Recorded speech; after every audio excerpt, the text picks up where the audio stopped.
এখানে আমার দিদার পিঠে বানাচ্ছে, আর এই দেখো আমার হাজবেন্ড ধনে পাতা করছে, ধুচ্ছে।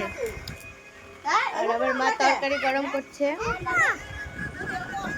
দেখো পিঠে খাচ্ছে।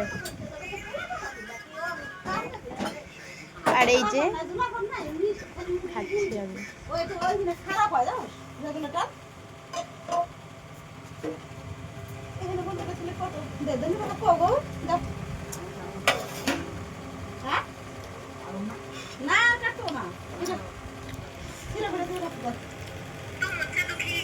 দেখো কত সুন্দর পিঠে হয়েছে,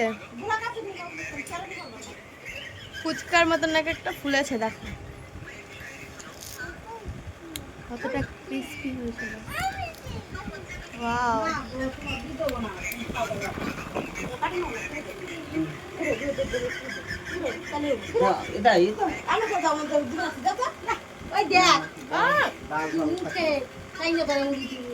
চলো টাটা, বাই, পরে কথা হবে আবারও, বাই বাই।